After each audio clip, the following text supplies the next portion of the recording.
All right, welcome to the Hot Comics Plopcast, number 11. Number 11, that's... With your host, Comic Book Girl 19. Oh, gosh, I already messed it up. Was that too intense of an intro? Well, I fucked it up. You didn't fuck anything up. It wasn't Can you. we just keep that as the intro? Like, hey, that was episode 11. Good night. All right, Goodbye, guys. we did it.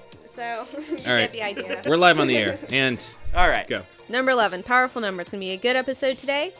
T-Bone, tell us what we're going to be talking about. You want to outline it for us? Oh, we've got a bunch of really exciting things to talk about. I'm excited about this episode. I think it's going to be a good episode. Yeah. We're going to start off talking about movies and TV shows. We're going to talk about Gravity. Yes. All right, we've all seen it. We're all excited about it. Yeah, this is a spoiler-full discussion. Yeah. And now we want to tell you how we really feel, all right? Because we didn't want to spoil it before, and we were so excited because we knew a lot of people hadn't seen it yet.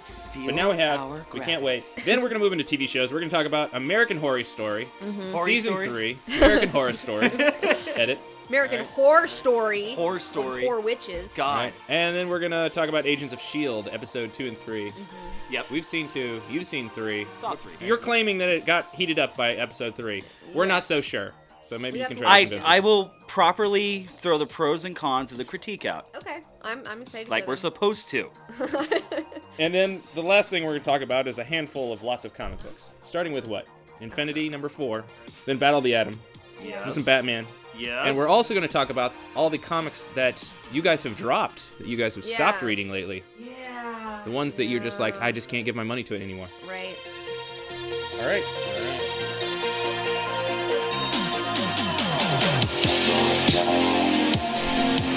It's really I'll listen good. to that It's Mechanical by Oliver. Okay. Yeah, my sister, she pointed me in this direction. I really wanted DeLorean blasting that. I know, right? There's a really great synth pop revolution going on right now. I love it. I'm cool All right, with so it. Gravity. First up, Gravity. Okay. We already did a spoiler-free review, so we're not going to do more spoiler-free stuff. Kirk, you saw it. We're going to talk the shit about this movie. Yeah, it was That's right. If you haven't seen it still, you might want to skip ahead to whatever. at least 15 minutes. We're going to go on probably. about this. Yeah. All right. Go. Okay, man, I saw Gravity. Okay, let me set the scene for you guys when I saw Gravity. Okay, so that day, I bought a really cute new Zodiac outfit. You may have seen it in my Gravity spoiler-free review. I wore it on purpose. Anyways, and so it was like my Zodiac outfit, right? So space and shit. So then I was like wearing my space rock. I went and I saw this movie, like wearing all this stuff, you know, which is like, I'm in a costume. What she's saying is you got physically in the zone. For this Physically, movie. yeah, I was dressed for this movie. Like, I had a brand new outfit for it. And I watched it. It was like opening night. Was it opening night, I think? Mm-hmm. And it was like, I was already like thinking about death because it was like my 1-year anniversary of my cat dying. And it just really hit me. And it was just like the perfect storm for me. And I was just like so touched by it. It was awesome. Touched. I freaked the fuck out. This movie was fucking awesome. Yeah, it's so good. I know, I was like yelling at you on Facebook. I was like, go see it, fuck you, in all caps. It was really good. And I kind of lagged a little bit because I have a fear of isolation as far as like films that I can't remember the film where like it was an hour and a half of a guy just out in the middle of the sea, like trying to figure out how he's gonna get saved. Like any type of like space movie. Like I think Like Castaway, you mean? Well, no, like open water. Well, I also like, have. I think it was open water. Yeah. But I do have a fear of volleyballs, so kind of like. No, Wilson. And other films, like I still think Alien is one of my most like penultimate scary movies. Yeah. Because I love that film, but at the same time, But- the idea of space and that there's no one just- around. You're fucked. You're fucked. You're fucked. You're out there. So I was right. I think I showed you guys the preview of this thing like a few months ago. Mm-hmm. It's like, guys, I'm totally. You did. You did. Yeah, you did. I was like, yeah. I'm totally gonna need a Xanax to watch this flick. Yeah. And I didn't have a Xanax, and I could have really used it, but it was amazing. It was so good. It was. I was blown away emotionally and spiritually. Yeah. And physically blown away by Yes. that. Yeah. I mean, and it's like you've never seen shots like that either. I mean, it's like that's the first time that's been done, like technically. I know that's just a shallow part of it. Is like even the shallow stuff is like Yeah, that's one thing I wanted to Jeez. say. Is like a lot of people's reviews are very shallow and on the surface. Just talking about the fact that, you know, the cinematography was amazing, which it was, and it's good, and it's worth talking about. Absolutely. You know, how good it looked. But that wasn't the only thing, and I think that's Yeah. one of the important things we need to say is that this movie was a real piece of art, and it had meaning behind it, and it was about something. And unfortunately, it seems like a lot of people don't look at movies like that. Okay, and this is the problem. I figured it out. I did figure it out. some people are not, who maybe aren't involved in mythology, like who don't read mythologies and understand allegory, you know, where it's like they take everything very, very literally. So a lot of people who don't like this movie are people who take this movie very, very literally, and they don't understand the allegorical, like bigger scale things that are going on. Like they don't understand that part of it. I think it's a perspective problem. Right. So. Well, I mean, I definitely took away from it the idea that this is like, you know, the human spirit. Yeah. Like the human drive. Survival of the human spirit. Exactly. Like, you know, and death, rebirth, like living without fear. Like, and I feel like there was like this huge thing where if you kind of look at it as, you know, part of her died and she had to go rediscover herself, and that's why she became an astronaut. Absolutely. Yeah. That's what the movie made me think about number one afterwards. And then I also thought there was a really cool, by the way, she lives. But when she crashes back down to Earth, it's almost like this baptism in the water, and she comes out like a new person. Okay, let me explain my thing. Okay. Well, never mind. No, you do your thing. You do your thing. Are you? Go, no, I'm I sorry. explained my thing, so you do your thing. Okay. Are you sure? Yeah. Sorry. Go. Okay. I'm bad today. Okay, so I'm really excited. I'm like trying not to. Let me talk. I'm so excited. Okay. Well, I said in my review, I said that, you know, I felt like there was an origins of life on Earth connection. And a lot of people are like, I don't see that. I don't do that. And it's like, you know, I get it. A lot of people don't see it. But for what I see, and I might be just reading into it, is like when she crashes back down into the water. And then she like literally has to be birthed through a hole. I mean, that's kind of weird. Like she has to come out of a fucking hole, wet hole in the dark, you know? It's like, yeah, it's birth. And then she like gets in this water, and then there's like the seaweed, and you see like a little amphibian, you know, like the frog. Oh, I saw that and shot. Like frogs it's really are good. like they're on land and they can survive in water, right? You know, like so. And then she like flops up on land, and it's like she flops up on land like a fish that just flopped out of the ocean for the first time, like trying to figure out what's out there, you know, like. And you see that amphibian right beforehand, which was like, I don't know, I saw it a whole lot. And her last name's Stone. She's a stone that fell from space into the ocean and then came out of the ocean onto the land, you know, and like. I don't know. I just saw a really weird evolution there. No, I think that there was a lot you can take away from the story that they were trying to tell. That may be a thing. And the fact is the movie implies that there's a lot of meaning going on. And so I don't know if that's necessarily there. It might be. Yeah. But I didn't read that into it. I read mostly just the death and rebirth aspect of it. That I felt the most. But there could be multiple layers of things. I mean, I want to see it again and see what else I pick up. Yes. Yeah, definitely. I mean, I feel bad that I had to pee so bad through this entire movie. It was such a packed theater. And I felt like I was missing things because I was just squeezing so hard. Never order the large soda, dude. Yes, never order the large soda. Gosh, I made such a mistake. Not considering that.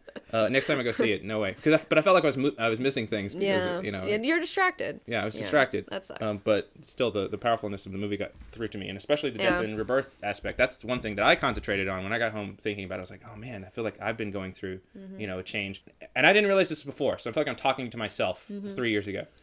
Like you got to let go of the past. You got to let go of a part of your life to be able to change and become a new person, and encounter new challenges. And a lot of people don't do that, and they don't think that's important. They don't realize that. I know I didn't realize that. So yeah, it's a thing. It's a thing, man. It was awesome. It was so good. Let's actually talk about the flick. Okay. Can we just give the guy who did the music the biggest hug on the face of the earth? I mean, like, he was just playing the fucking music while he was doing, like, a little editing thing with it. And I was getting all choked up just listening to the music from the other room. Yeah. It's so good. I mean, the music really kind of conveys the story of what's going on the screen. Because they do this awesome... They literally go space. There's no sound. There's no air. It's a giant vacuum. Mm-hmm. And so what you really have to consider is that everything that's happening on screen... And I'm talking like... Oh, see, don't do that. Gravity soundtrack. I know. I'm gonna just burst into tears. Jeez. Everything that happens on screen, and I mean, a million things are going on. Like there's shrapnel from the satellites flying through, and it's cutting through the ship, and it's ripping things to shreds. And then there's that crazy parachute thing that's getting tangled all the time. And here's the thing: you're not hearing any of that. Yeah. Because it's space, and so I think that was a different experience for me. And I think a lot of people complained about that, and I just felt like I did have no problem digesting that. I had no problem dealing with it. I was like, this is fine. I didn't need the sound or the explosion going off to convey the idea that they're fucked. Yeah, they conveyed the fucking idea. What, people were complaining about that? Some people were saying they had a hard time with it. Oh, yeah. They were like, they were saying that was a not selling point for them. It's like, whatever, I'm not going to go just listen to her scream for 2 hours. You know, you're just like, that wasn't happening in the movie. Christ. No, and like in other things when there was sound, it was what would it sound like inside the spacesuit. Mm-hmm. Like those muffled sounds, like those knocking sounds. And that makes you really be in the moment with the character, like aurally, like with your ears, A-U-R. No, totally. You're in it with them. It's kind of like Cloverfield, you know, how it's like from their perspective, and it makes it so much scarier when you're from the human perspective of the whole movie. This is sounding kind of sad now. I know. I told you, man. It's like, it's a fucking really... That music was amazing. It's crazy. Anyways, but it's like that, except on a hearing level. Right. You know, it's like being with them the whole time, and that makes you like really in the moment. Like, I don't know. I felt like it was really powerful. And the movie, also amazing. Smallest cast in the world. When they say George Clooney and Sandra Bullock, that is who's in the movie. That's it, right? You see that other guy, yeah, but you don't. I think you never get a shot of his face. Yeah, like every time you see anybody else that was in the film, they're dead. Yeah. So I'm pretty sure it was maybe just the FX crew just being awesome. Land of the Dead, man. It's crazy. She was in the land of the fucking dead, Space man. of the dead. Well, it's like, I think that like me and Tyson have been talking about cosmic horror a lot, and like that's where horror needs to go, because horror is having a lull right now with their movies. Like there's really... Yeah, you were saying just today. You were saying, why are there no good horror movies anymore? Yeah, like there's just like my friends. Like I asked my friend Josh. He's like one of my... He has his ear to the fucking ground with horror movies, you know, and he's like, there's nothing, and I'm just like, why? And I think we need to start exploring new horror possibilities, and cosmic horror is something that needs to be brought to the forefront, because it really hasn't been done right. Event Horizon was one of my favorite films. Yes, like, and that was so, and that could be done better too. Like, I feel like that movie is like so good, but it's got amazing ideas. We were watching From Beyond the other day. Yeah. Have you seen From Beyond? I haven't. I feel like it was kind of possibly inspired Event Horizon, although Event Horizon was really inspired by Sphere. I feel like. I felt like I got that a lot. So I don't know. Those things are all tied together, but they're all about the aspect of what if there was this entity, that opens up a vista of some kind of imagination, some horrible reality that humans are not ready to experience. I just like the idea of like hitting warp drive and all of a sudden you wind up in hell. Yeah, like, I think we missed our stop, guys. Yeah, we're it's in like hell. you're bending space and time. You don't know what that's gonna do, and it might take you to a hell dimension, dude. Like, you have no fucking clue, because it is the fucking universe, and we have no understanding of it whatsoever. Bingo. And also, like, Gravity's cosmic horror. I mean, it really shows how fucking hostile that fucking environment is. You know, it's just like, you cannot survive there. It is... Well, explain the concept of actual cosmic horror in the H.P. Lovecraft sense of... In the H.P. Lovecraft sense of cosmic horror, it's when some event or like something you read or something you see or something you experience that has a cosmic tie, and it's just so incomprehensible to you. It's so alien to you. It is so not of this earth that it drives you insane, that it cracks your sanity. Well, aren't there a lot of H.P. Lovecraft stories where someone like an astronaut will go out on a mission or exploration for some reason, and they'll find things in the universe? There's so much new information they can't take. Because that shit wasn't even going on back then. But they did have explorers, and they would go to Antarctica, which is essentially going to the fucking moon. Right. And they would find crazy shit there, and they're like, holy fuck, like this super old city that we can't even comprehend, made in these weird angles. Like, he always talks about weird angles and weird colors that we're not even built to see and understand, but that are there nonetheless. It's just like, fuck you. Imagine seeing a color that you've never seen before. Yeah, I would freak out, man. I mean, seriously, I would. think like, about it. What did I eat? What if you really saw a fucking alien? Like, if a fucking alien was right in front of you, like, for real, it would drive you insane. Like, you'd go into shock. You'd just be like, they're like, it's fucking scary. Fucking alien, because it's a giant paradigm shift in your understanding of what you know to be real. Yeah, because now it's like you really have to deal with this reality, and this is not what you were ever brought up to understand. Because we don't want to talk about the universe. We don't want to talk about. I mean, as much as we get really excited about exploring space and the universe and what's out there, really, because as humans we're very arrogant creatures. We're really self-centered. Yeah. I feel like the idea of actually accepting that there's more to us out there, we don't really want to think about it too much. It's hard for a lot of people. Yeah. That's the thing, though. It's like, you have to be a fully formed person to really be able to digest it and understand it, and you really have to be in touch with yourself and be... I don't know. You gotta be a fucking grown up to deal with that shit. And yes, a lot of people are bringing children. out these feelings right now. This is how great this fucking flick was. I know, right? Okay, so if that doesn't sell you, I don't know. We're beyond we're talking about the concepts that this movie brought up. Yeah, but those are concepts that are actually inside of us. I don't know if most people are gonna read that into it. Anything else really cool? Because I know I wanted to talk about George Clooney's character, because I didn't hear anyone else saying this. Please. And I thought this movie really made astronauts look like heroes. Yeah. That guy was so brave. But he was such a cowboy. Yeah. Yeah, he was. and he held it together. And I was thinking about how he influenced Sandra Bullock's character to keep it together. Like, he was acting all together, but it wasn't just for him.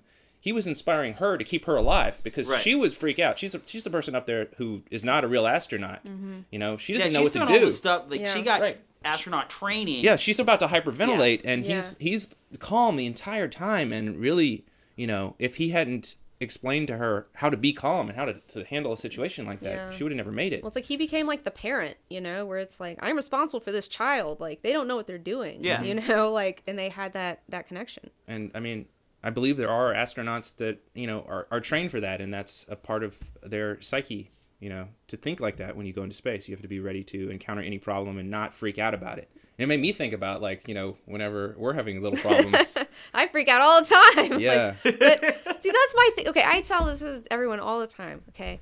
I am really, really, really bad with small, stupid problems. If you give me a big fucking problem, I can fucking deal with it. And I'll be fucking awesome at it. But, like, little stupid problems, I can't do it. It just drives me crazy. I can't do it. Because inconveniences it's just drive like, this me should nuts work. more than, like, why an am I actual having issue. a problem? It's like this fucking... Maybe that's it. Maybe George Clooney's character would have freaked out about, yeah. If his iPhone didn't work after he just got it in the fucking mail, and now he's got to go to the AT&T store for, like, 3 hours, like, that's what I'm dealing with. I can't do that. Like, fuck you, iPhone 5. Why aren't you working? But like, he can handle catastrophic. George Clooney's character was totally the one that, like, no matter how big and bad and horrible the problem was, he would bring it down to, like, the lowest common decibel. Yeah. Mm-hmm. So that's what you have to do. Yeah, and it was funny because they're like, "Oh my god, so the satellites are all out of range." He's like, "Great, half the world just lost their Facebook." Yeah. Like, I know, that's what and he pretty much and this explained. movie, it just, God, it really made me think about how I deal with problems, though. Like you were saying, like, it's so good, like, so thought provoking. Yeah. And then, like, and I love that, like, George Clooney, like, when there's, like, the dream sequence or whatever, and he comes in the capsule and he, like, tells her how to do it. And it's like, that's so awesome because, like, she's, like, accepting the masculine side of herself. Like, that's still her. Yeah. But it's like, that's what you have to do to, like, get through a problem like that, is be a whole person, like I was saying earlier, where, you accept your masculine side and your feminine side and you use them together to fucking get you where you need to go. Well, see, I didn't read any of that into it. I mean, that's fine if you did. But I just saw that she was channeling his courage in order for her to survive. Yeah. And to know, like, oh, I'm freaking out. And well, she was channeling his masculine ability to, like being strong is a very masculine trait, like being, like, the protector. And then also using, like, my logic, like, okay, the creative problem solving for this weird logistical problem, It's like, that's a very man thing, like, thinking like that. I think we should figure this all out, work it out together, and then make a whole video on it. No, we're going to. I'm going to. It's like my new Prometheus, except I'm really excited about it. And I'm not, like, there's answers for everything, in my opinion. We need to see the movie again, and then we'll do a full, like, breakdown of and I got so many other metaphors, like, I'd love to talk about. That's the thing. The it's movie like, was so big. But little small things as far as, like, technicality goes, like to really point out. Like I said, cast is super small. The voice of Mission Control, I thought this was very cool. I stuck around for the credits. Was Ed Harris. That's so awesome. So he was pretty much playing the same character from Ed Apollo Harris 13. Was in the movie. That's awesome though that they set you up with that, and that's the thing. That's why this is, like, kind of allegorical, where it's like they even understand that, where you already think of him as Mission Control. Totally. So you put him in there, and it just is natural. Because you've already been taught that Ed Harris is Mission Control, and that's fucking awesome thinking. I loved it. So and cool. Other things at the end of the movie, I thought it was really cool that the director, because he's normally a cinematographer, he's a cinematographer for some of our best directors. He gave a huge thank you list to, like, David Fincher and a bunch of guys that he's worked with at the end of the movie. Wow. I thought that was really cool. Yeah. And apparently, like, a lot of those guys, because he was getting work from them and using his cinematography work with those guys to help fund this thing. And to, like, pick up pointers how to direct. I'm barely starting to get into the aspect of, how the movie was made. Yeah, right. I was just on the... You're still, dealing with the movie itself. I'm still experiencing the movie. But how it was made is a whole thing that I'm also fascinated No, we'll learn more about that. I mean, the audience was riveted. I didn't have any douchebag checking his fucking phone for, like, text messages that he missed. The entire audience was riveted from the beginning to the end of the film. And when those credits started to roll, there was a woman in my theater who literally just went... holy shit! Like out in the middle of the theater at the end of the film. Fun fact about people texting on their phones. Did you hear that the Alamo Drafthouse has banned Madonna from ever coming back in there because she was texting during a movie at NYFF? Good. Or something. Good. Yeah. Good for them. 12 Years a Slave. She was texting through it, and Alamo Drafthouse banned her. Good. Good. I think that's really funny. I like glad it. they didn't give her a celebrity. Give her a little free spanking, ticket. too. Doing whatever she wants. Yeah. But Madonna, if you ever hear this, you were awesome in the 80s. Oh my gosh! I loved you. You know, she's a powerful fucking magician, my friend. Like she's a witch. She's a real witch. Speaking of witches. Speaking of witches, that was a good segue. You like that transition? No, it was a great transition. Okay, Come on, we're done with Gravity, right? it's too perfect. Yeah. Okay. All right. Let's talk about American Horror Story season 3. How did everybody feel? Oh my gosh, I was so disappointed. You were disappointed. I was, Actually, and I so was trying I. to like it the whole time, and I was like, I just don't like it, and I was really trying, and I. So was I. Kirk, how'd you feel? Yeah, I watched the first 2 episodes.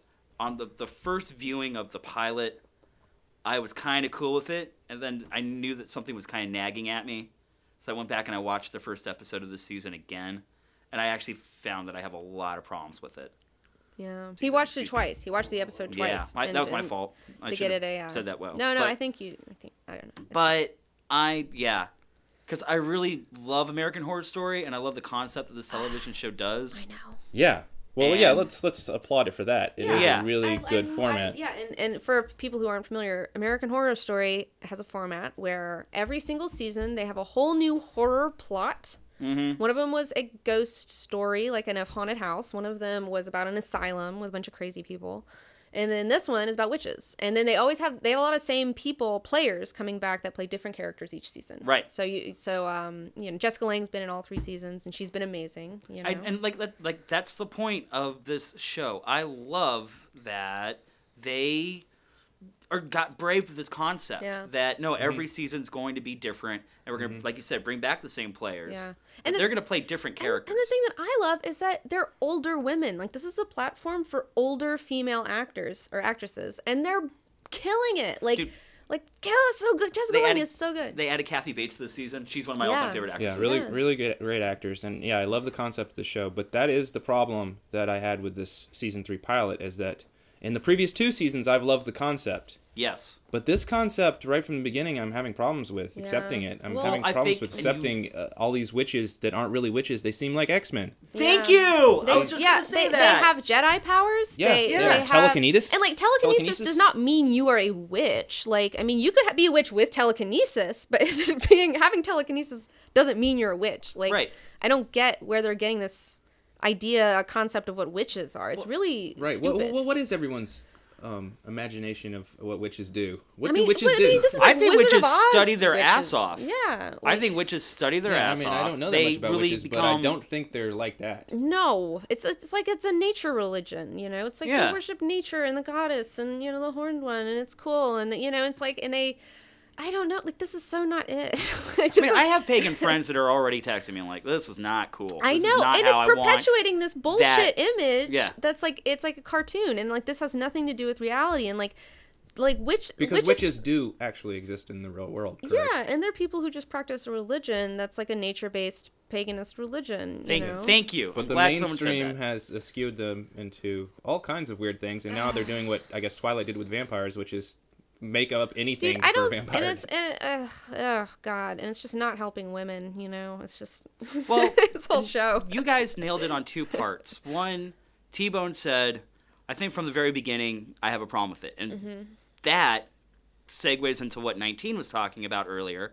That the first 2 seasons of American Horror Story seduced you into what they were going to do. Yeah. They gave you little hints. They were step by step letting you know what the story was going to be about. You're always like, oh, fuck, I want to know more, but it seems awful. Like, what's going to happen? And this one was just like, I'm surprised there wasn't a musical number at the end, like, and we're witches, and now you know everything. They were doing the technical things that they did in the last few seasons, but at this point, they're just copying a format that they had established. Right. That had a purpose before. Yeah. This feels like a CW show or something. What happened to all the writers? Yeah, let's talk about the actors. I had a problem with the Glee cast that just suddenly the Glee girl, the bitchy girl. Both of those girls from Glee? I don't know. I know the main. What is Glee doing on My American Horror Story? Yeah, and I know it's the same producer and everything. Like, bring in a new audience. Like, what the hell? We don't need them here. Like, no. Not that it really would have mattered, if new actors had tried to interpret that material, because it was just It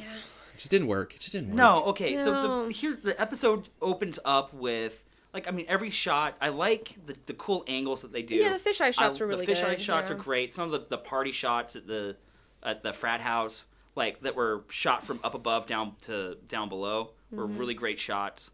Kind of like the weird, demented, distorted view that the girl has when she goes to the hospital, and everything is just kind of warped around her. Yeah. Loved that. But as far as, like you said, seducing me, I'll tell you why I had a problem with this story. Right away, we went right to the frat boy gangbang rape.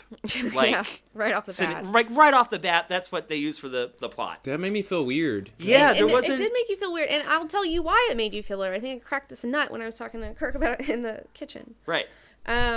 Okay, so you have this girl, this bitchy... Not that I've ever seen a gangbang scene in a movie that I felt good about, but... Is this the first gangbang scene you felt weird about? This is why it makes you feel weird, because they don't know how to make you feel, because they give you these weird mixed signals. Because they have this girl, she's set up as a total bitch cunt. She's set up as she's killed a director for telling her to hit her mark, telling her to hit her mark. Yeah. But then they set her up with that, so she's a fucking murderous bitch who doesn't care. So she's set up, and then she gets raped, but it's like, you kind of feel like she deserves it. Like, they're trying to make you kind of feel like she deserves it. Yeah, that's why I felt weird. Which is, like, weird. You want me to root for her? Yeah, I'm not. There's nothing about this. And like I said, I feel like that plot device has been used all over again. And then it was, like, awful. And then the thing is, like, the next day, she's like, whatever. What are you bitches doing? She's not even bummed she's not even introspective. She's not even introspective that day, And then they have the fucking shot of her until the end, in the shower, in the very last shot when she's in the shower and naked, crying. That old fucking chestnut. So she held her emotions back for a couple days until that shower. So stupid. I don't know what the fuck that was supposed to be. And again, going back to that, how do we confuse the people? Let's go to the rape scene. At the beginning, when they're talking about the Madam, Kathy Bates' character, and back in old-time Salem, New Orleans, the house servant who gets accused of attacking and raping her daughter, but come to find out that he's pleading for his life because he goes, you don't understand, you've got it all wrong. She came on to me, I told her I'm betrothed to somebody else and I don't want this, and now he's going to get wrongfully accused, tortured, and killed. Yeah. Because they want to make the story look like, he's a cretin who's raping our daughter. Right. That guy's story was more compelling to me. Yeah. I want to know what's going on with that. If you want me to feel but the thing involved, that was wrong with that scene too, though. Yeah. But the thing with that scene too wasn't right, because it's like, okay, so there's a problem. They go downstairs. I guess somebody found these two doing it, like the house servant guy and the daughter, or whatever. But it's like, nobody's there. I mean, hasn't the party dispersed? So who saw this event? So why are they trying to cover it up? If nobody, did everyone see this? Does everyone in town know this somehow? Because I don't see anybody here. Because she says, we're going to tell him that he took you on and took you by force. Right, and that's to me, that's injustice. To me, that's what made me feel invested in that part of the story. Well, for a minute, I thought we were going to stay in 1834, which the I would entire be cool show. with. Yeah, and then I wish they had. Yeah, no, it's just ugh. And then why does the Supreme Witch need that guy with his science? What was that about? He wants to live forever, I think. But she wants to do it through a witch thinks that science is going to be her answer. Mm-hmm. So she's going to go through science to deal with the problem. Science didn't work, so she decided to turn to cocaine and Inagata Devita by Iron Butterfly. And then it's like, what? It was, and then she sucks his life youth. Out of him? She sucks his youth out for 30 seconds, and then goes back to being old. Like, what? That was stupid.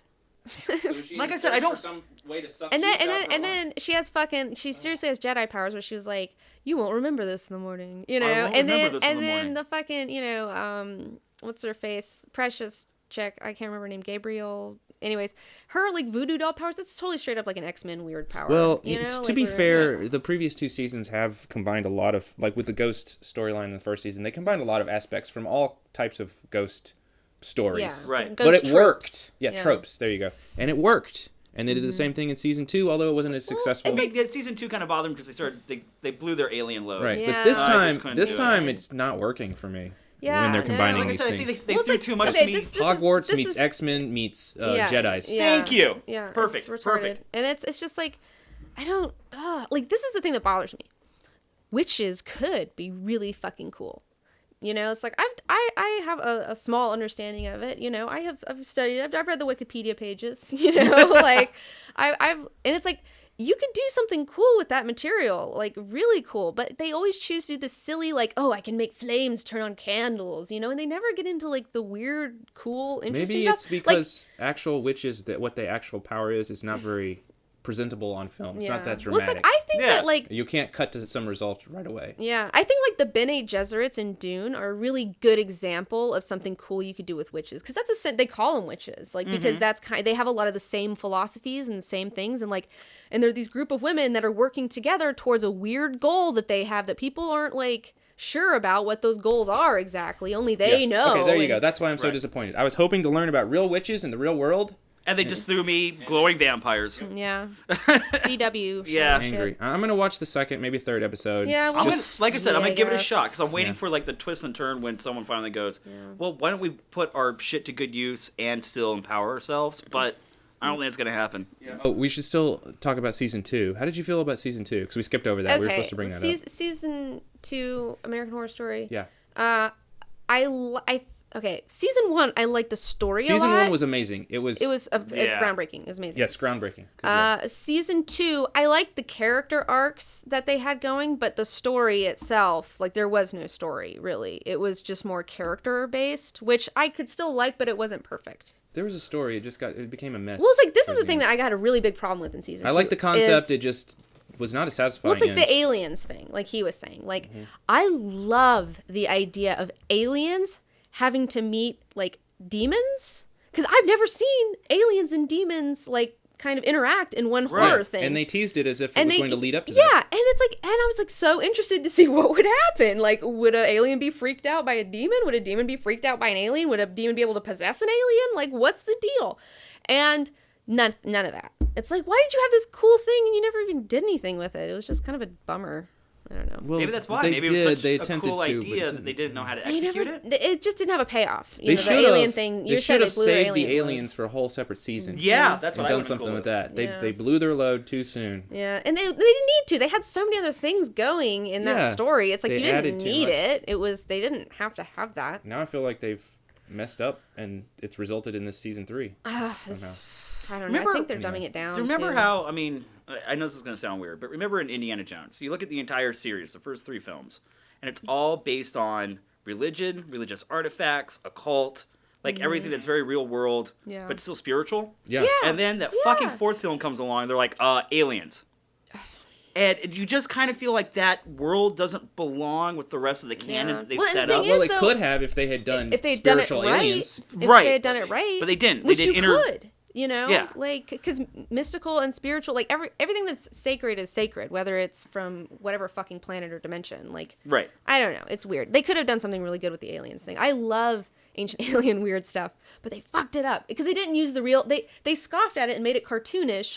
Versus doing the research and finding the interesting stuff from real life. Yeah, because like Raiders of the Lost Ark, they treated it very seriously. Like they took that from old school lore. I didn't mean to turn the whole thing to Indiana Jones really quickly, but no. but they treated it like of value. Yeah. You know, and so I think with season 2 of American Horror Story, I felt like they didn't take the aliens very seriously, and they were just like, well, it's an asylum and everyone's crazy, so here's some fucking aliens. Yeah. Like, could you treat it a little bit better? And I think T-Bone's right. You could have done that for a whole other season. Yeah. Just the aliens. Yeah. Yeah, agreed. So I'm on. Well, it's like they could even do an American Horror Story where it's like fucking astronauts or some shit on a ship doing something. Like they could do that, like set it in the future, and like that would be fucking sweet. The thing is, I hope people still watch the show because I don't want it to Yeah. get Well, canceled, it's like- and I'm afraid that this is gonna be a because nail in it's the such a coffin for it. brave Yes. concept. And Yes. I'd love to see many different seasons where they do stuff that works. and is Yes. great. I would Okay. Explore I would lots of ideas in horror.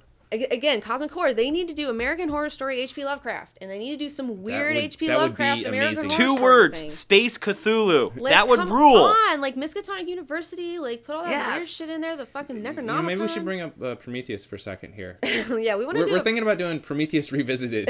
Yeah. Like 1 year later, Yeah. what have we learned? Yeah. And after 2013 summer blockbuster season, what have we learned? One of our revelations, even though we pointed out so many things in that nearly an hour documentary we made, one of the things we realized now, a year later, is that I think one of the things they were attempting was cosmic horror. They were attempting the idea of, what would it be like if you went out into the universe with all the mystery stuff that didn't that frustrated people. Understand. All the mystery stuff that frustrated people because it had no answer.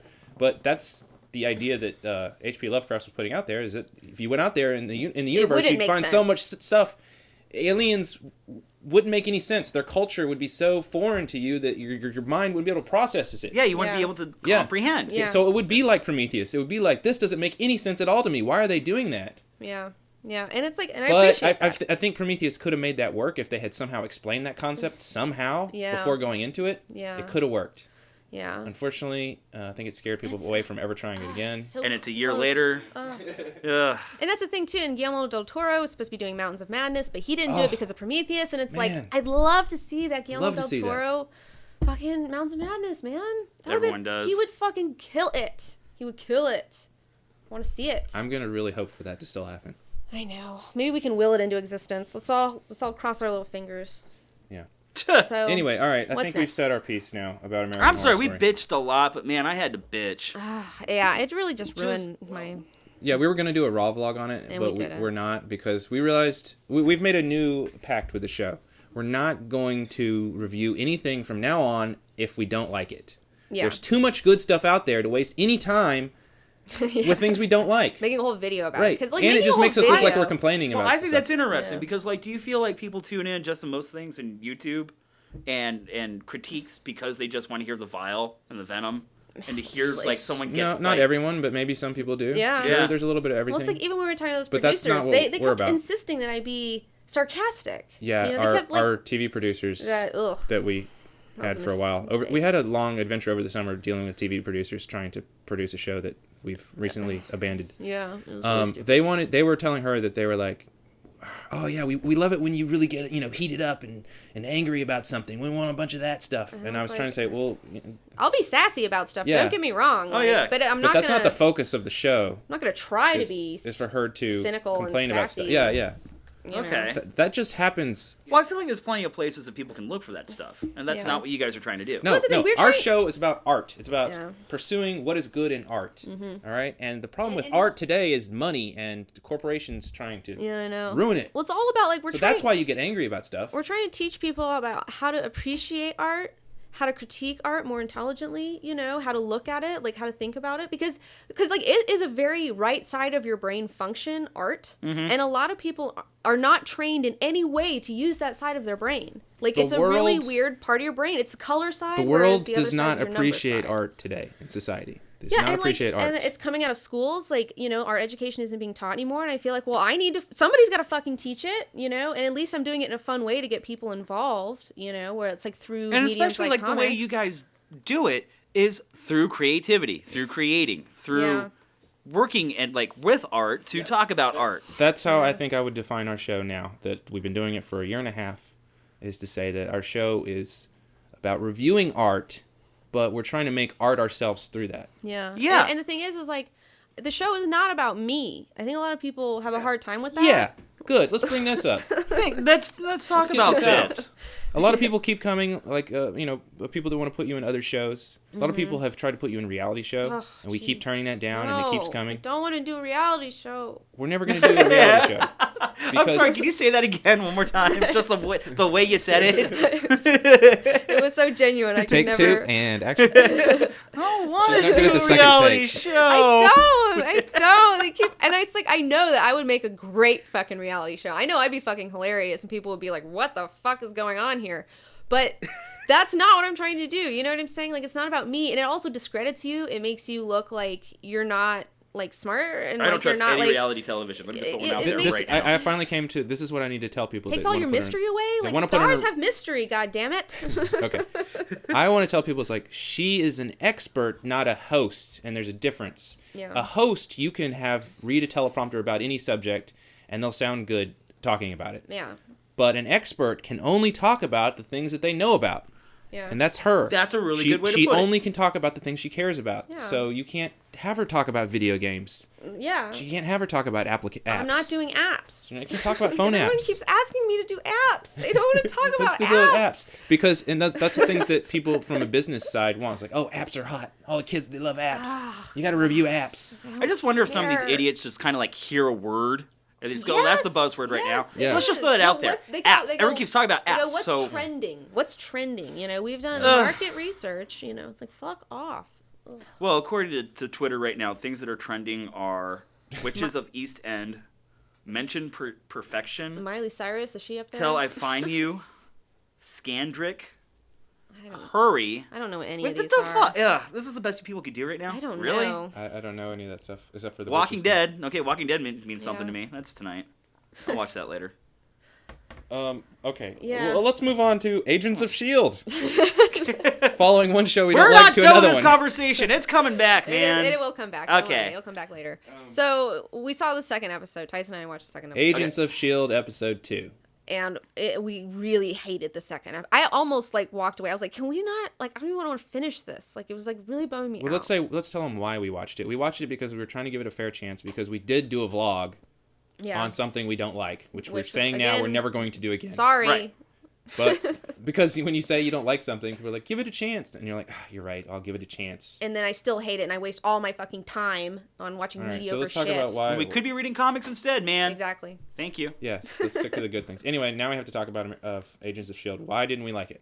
Go. Let's say collective we here, because I'm going to be the counterpoint on this Okay, one. yeah. Okay, yeah. why- Kirk like No, well, let's like go Kirk's. first. Well, no. You saw the third episode. Yeah. So we I got haven't seen the excited for third, the third episode. Yeah. So that's. Well, after well- the second episode that was so even worse than the first, It's just this I cast. was really discouraged. It's this really bad cast. Like Coulson's great, you know, but God, even like that no, fucking it's not woman in just the the jungle, cast. the Commandante who comes up that's super hot. And I'm sure everyone's like, a super hot supermodel could be a Commandante of the Peru, you know, and then they're going to get mad at me and tell me that, you know, I'm being sexist or something. But it's like, come on. Like, she looks ridiculous. And, That like, was a Colombian and supermodel. fucking Macy's. That was totally a Colombian supermodel. And fucking Macy's one day sale, like, she sucks, okay? Like, I cannot stand that fucking Sky bitch. Like, she's killing me. I'm like, sure she's a nice person in real life. Yeah, She's just no, but miscast. her character's, it's not good. I feel bad for her that she has to do this. as well as the male agent who Devin Faraci called Agent Banana Republic, which I was hilarious, because that's right after I called her Macy's one day sale, and then he calls the dude Banana right. Republic. But you pointed out a really good point, is that these actors don't look like They're film actors. They're definitely not film actors. No. They're not TV actors. No. Who are they? They're catalog magazine. They're clothing models. Oh models. man, dude, Because- did they just go through an Abercrombie and Fitch catalog? Well, it's like, okay, this is no. the deal. No, this is what they're, people like that get hired to model clothes because they're attractive, but they're not, you don't remember their faces, even though they're attractive. You know, Right. they're like blankly attractive. So you just look at the clothes that they're wearing, you know, and you only remember the clothes. So that's the type of people they've cast for this. Anyway, where, that sounds a little mean, though. To be fair, I'm sure if they were cast in the right role, they might be great, maybe, but they're not here. I don't know. Okay, I'm gonna agree with you on the cast. I saw it all the way to episode 3. I got excited because we got to see an origin story for an old Marvel character by the name of Graviton, and I like the fact that they dug back, and that's going to be someone that they're going to bring back later. I really liked that. I thought that was really cool. See, that's I loved cool. how you guys didn't watch it, but I loved how classic Joss Whedon. It was cool how the episode opens up with like this typical fat trucker in a semi talking like on a CB radio. Yeah. And then all of a sudden you realize that there's something more to this guy, and he's actually a SHIELD convoy. And so the fat trucker in the semi suddenly starts pulling down touchscreen computer programs on his windshield, and you realize he's actually a SHIELD agent. That was really cool. Okay. That was a cool little twist. Okay. And then you start to get excited because shit starts getting thrown around. Yeah. And all of a sudden you start thinking Magneto. Like, Yeah. are they going to fucking go there? But they didn't. Graviton. But they didn't. But they didn't. So we brought Graviton in. That's a smart move. That was a really cool move. I'll accept it. Well, I did hear through the internets that the third episode the show got better. Got better, but the viewings, the ratings have Ratings slid. have dropped. Yeah. Yeah. But I am going to agree with you. Even though the show got better, and I love where the writing's going, Coulson's still killing it. I'm with you. I think this cast will get the show canceled, not the writing. This is the problem. It's like, okay, this is a Joss Whedon produced show. It very much is like Angel and Buffy in a way, where it's a cast of people brought together with a common purpose, whether it's staking vampires or solving crimes in LA of a supernatural nature, you know? But it's like the reason those shows were so good and they worked is because the characters, like, you know, like, were so good. And like, it's like a Joss Whedon show without any lovable characters. Well, I like except Fitzsimmons. for Coulson, you know? I like Fitzsimmons. I don't know if I like them either. The twins are they're not necessarily twins. Wait, but are they twins? I don't know. Are they fucking? But they're or are kind they of brother one. and sister? They're kind of one know. person, so that's why they call them. They're Fitz and Simmons. Yeah. So now they're Fitzsimmons. I like them. I really dig them. Ugh. But the Banana Republic and Macy's One Day, can't get into it. No. And I feel like the characters that I do like are not being utilized enough yet. Yeah. So I don't feel like the love is there. And I'm having a hard time believing it, but we'll see. Same thing with American Horror Story. I don't feel like the love is there. Yeah.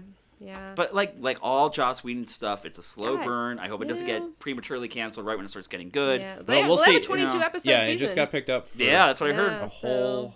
That's a lot of episodes. That is a lot of episodes to fill, and that's an Angel season type thing. It's 22 episodes. Buffy's like 22 episodes. So I mean, they'll have a whole season to figure it out. Firefly wasn't 22 episodes. Dicks. Oh.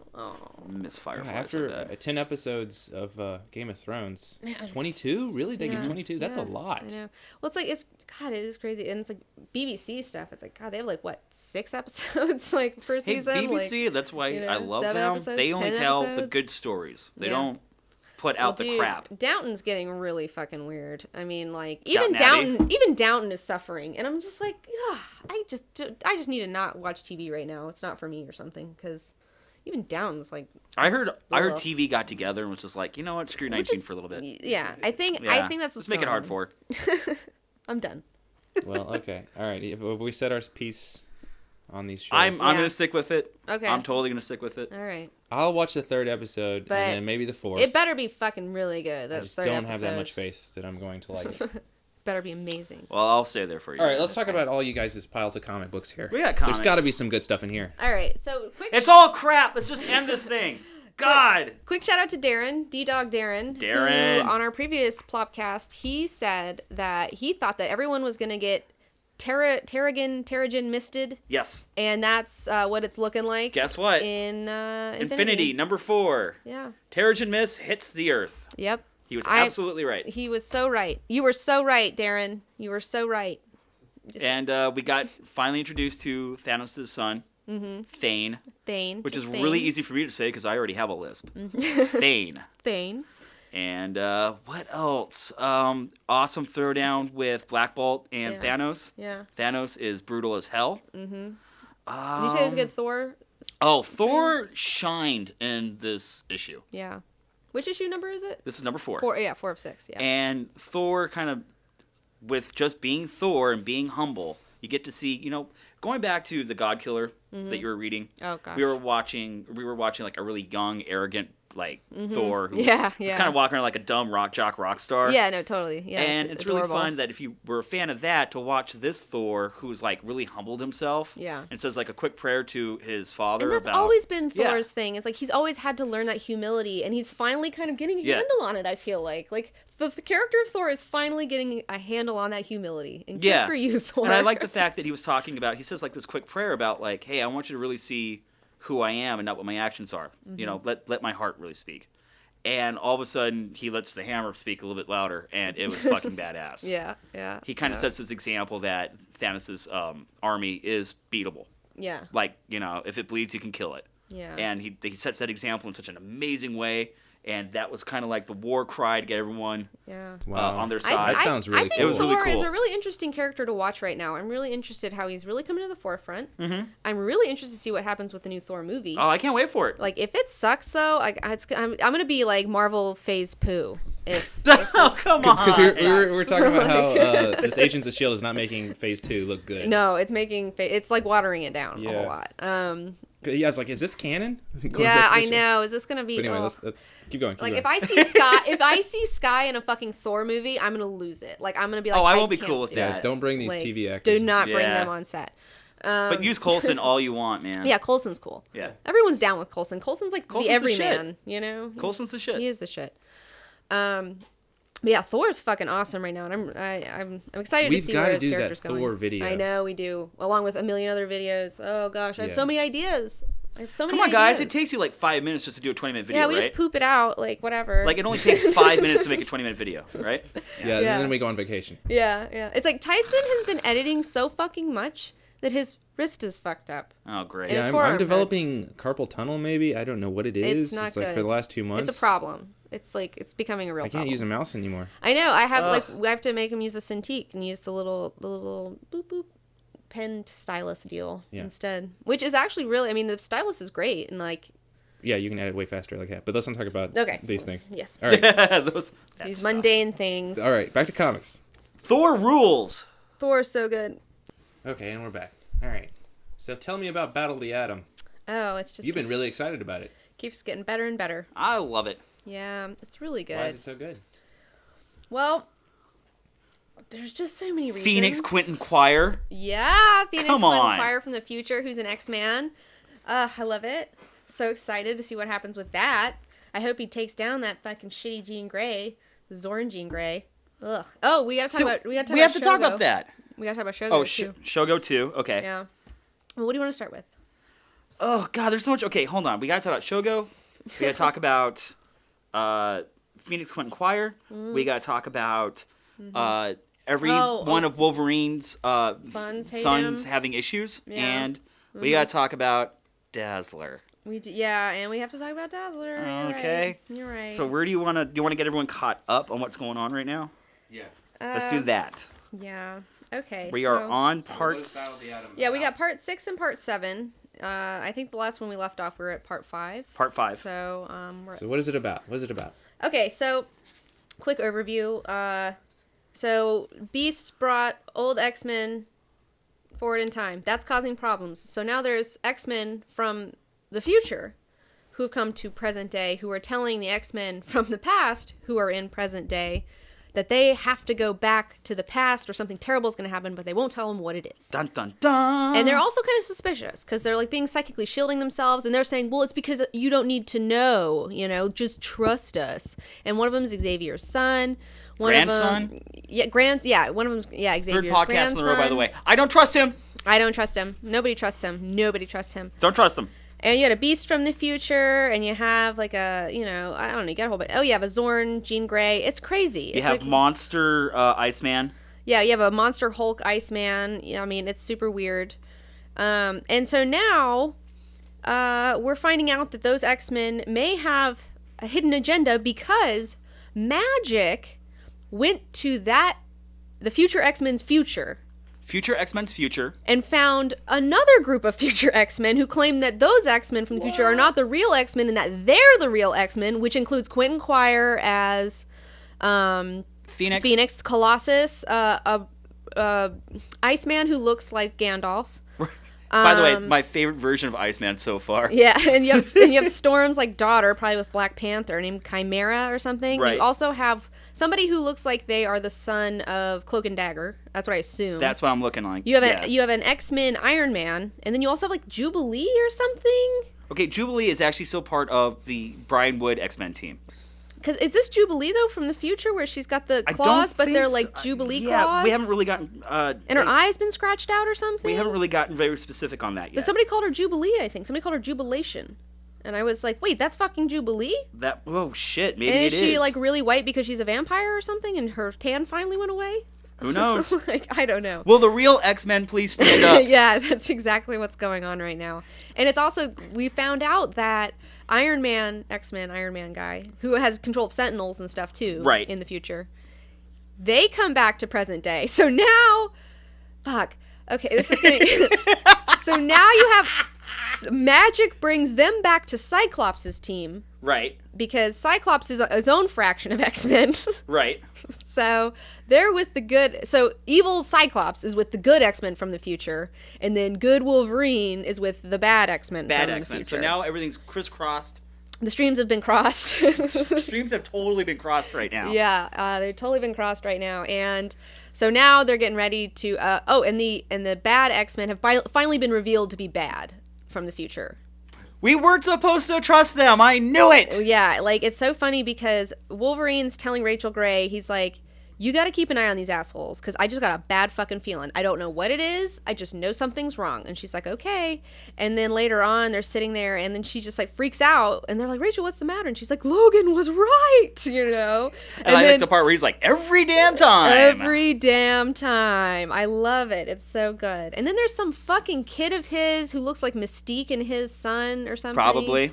I mean, he's blue with red hair. So we've already killed Dakin, and now this one has and now dad issues, too. It's like, fuck, man. Can't Wolverine just have a son that doesn't want to, like, disembowel him? Like, I don't understand, you know? And then, like, Zorn Jean is, like, being a dick to everybody, and, like, Jubilee's freaking out on Xavier with her vampire powers, which I really don't quite understand Jubilee's Jubilee got bit by the son of Dracula, and now she's a daywalker. Okay, so she is a daywalker. I don't think she has any of her mutant powers Yeah, anymore. because M-Day took her powers. Right. You know. So we made her a vampire. I do love the part where, okay, now we're getting into Shogo a little bit, where... Sweet. Psylocke is holding Shogo, the little baby. Jubilee has adopted a son named Shogo. He's a little baby.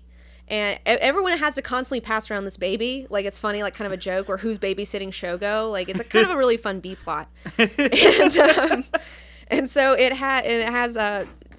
fucking Psylocke, she's holding the baby on her hip. She has a psychic mace in the other hand after she's just hit the frost giant. Right. And she's like, that ball weighs 90 pounds, and I swung it one-handed, and I think this baby just pooped. Being a mom's easy. Like, you know, it's just like, I love her. She's so awesome. And then Armor made Shogo a little panic button. Right. So we finally see what this panic button is, and it's essentially like a little armor. Like, Armor has armor.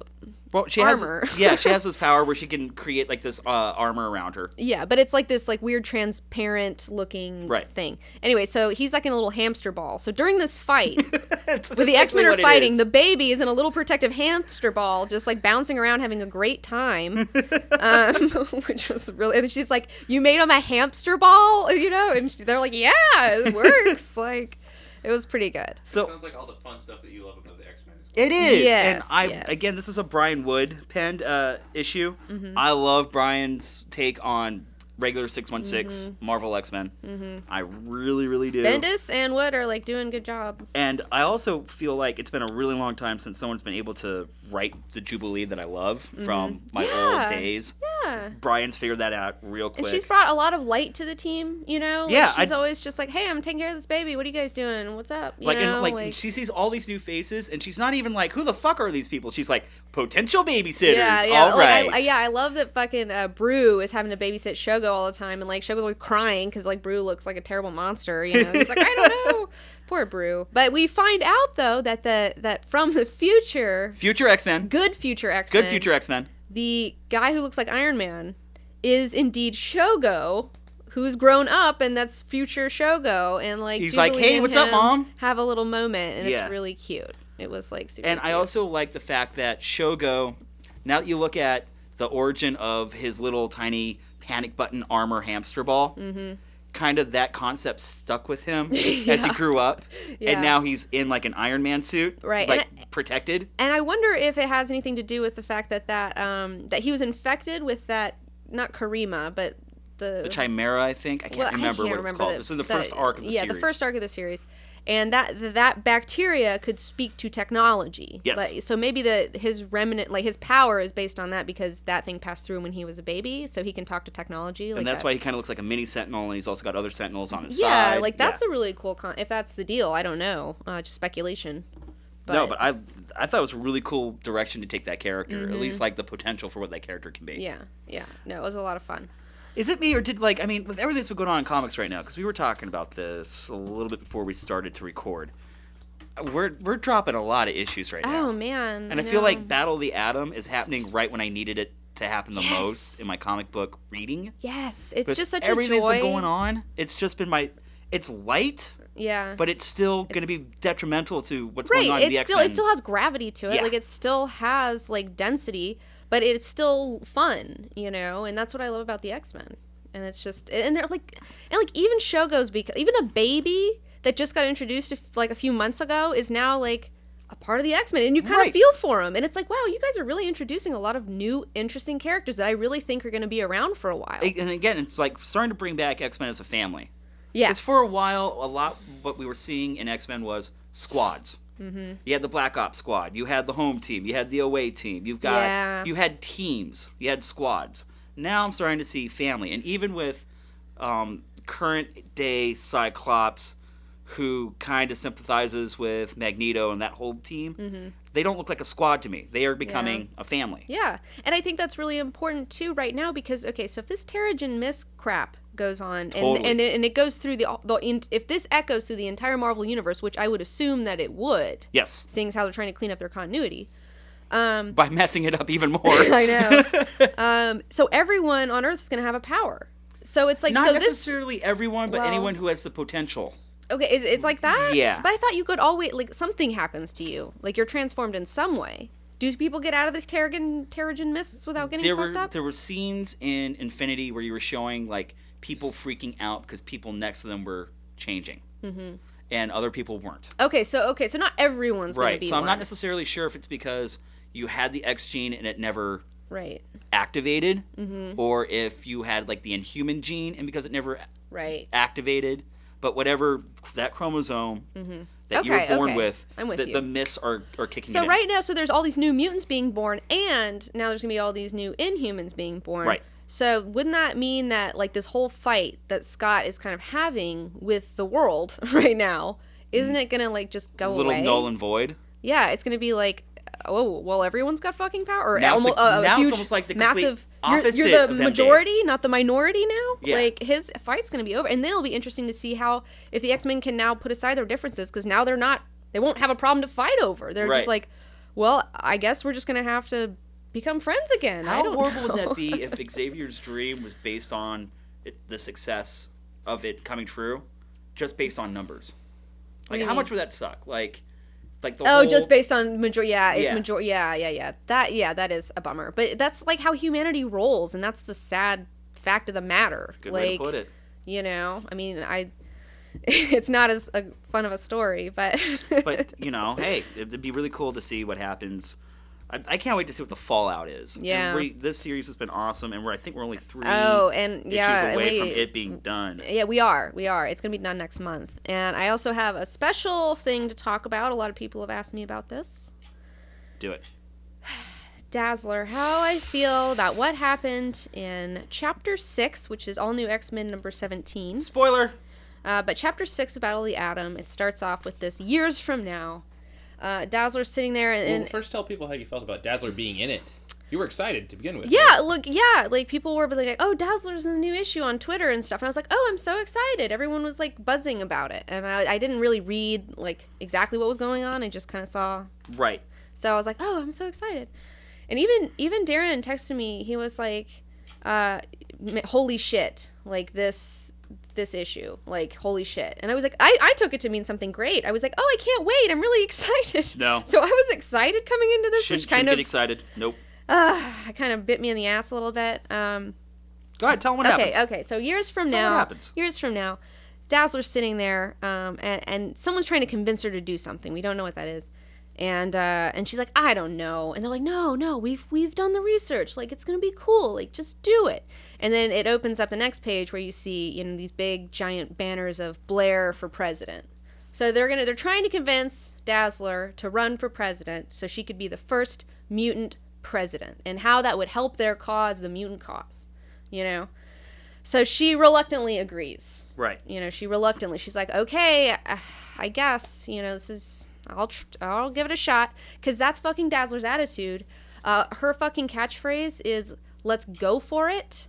Okay? Like, that's her fucking catchphrase. So it's like, of course she's going to do it, you know? Right. 'Cause even though she's reluctant and hesitant, which she should be, because she knows every time something good happens for her, it's taken away in the most horrible way possible. Right. I think she kind of knows that at this point. So anyways, so she becomes president. It cuts to, oh, she's been elected, and everyone's happy, and everyone's, we love you, Allison, and she's going to do her inaugural speech, in D.C., and she's like, thank you for this, Hank, and it's her big moment, and she's just going to, just make this fucking mutant problem go away, and then she's killed. Next page. I mean, and she's not just killed, she is exploded with fire on her big moment. Right. And I was just like, God damn it. God damn it.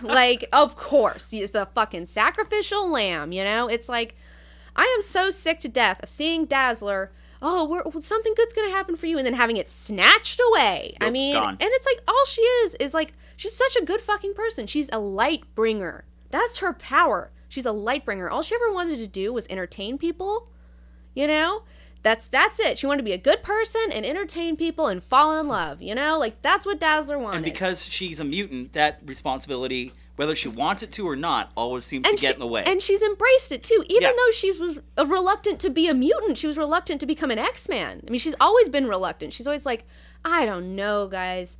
And then it never turns out well for her. I mean, she becomes an X-Man and everyone makes fun of her and she becomes a big joke, essentially. She's like the butt of a fucking, even in the real world. Right. She, you know what I'm saying? She's so meta. And it just kills me. I'm just like, I want to write a story where something fucking awesome happens for Dazzler, and she just has an awesome adventure, and it doesn't end with her being annihilated or everything taken away from her. Starting from scratch. I mean, even the end of Dazzler the movie, the very last panel is, you're going to be okay, and she's picking herself up and walking out the door, and she's like, you're going to be okay, Miss Allison Blair. And it's like, fuck, man, you shouldn't have to be like that all the time, because you're a fucking good person, Dazzler. You've never done anything bad to anybody. You accidentally killed Claw, and she accidentally killed Claw, and they put her on trial for it. They put her on trial. She had to go through trial for accidentally killing a man with her power. What series was that, by the way? I think it might have been, I don't know if it was in one of the other issues where she's like with Spider-Man or something. Right. Like, I think it was like a team up she or was something. featuring in a lot of issues, and then there was also her own title. But I was reading it the other day, and I was just like, man, other people kill villains all the time, and they're fucking heroes for it. She fucking accidentally kills a person who's made out of sound. She sucks him in, she sucks him into her own body, I guess, and absorbs him. Because that's what she does. She absorbs sound. And she's fucking put on trial for it. It's like, fuck, man. And it was Claw. Who cares about Claw? Come on. I know, who cares about Claw? No one cares. He's a shithead anyways. He was a shithead and he had it coming. Yeah.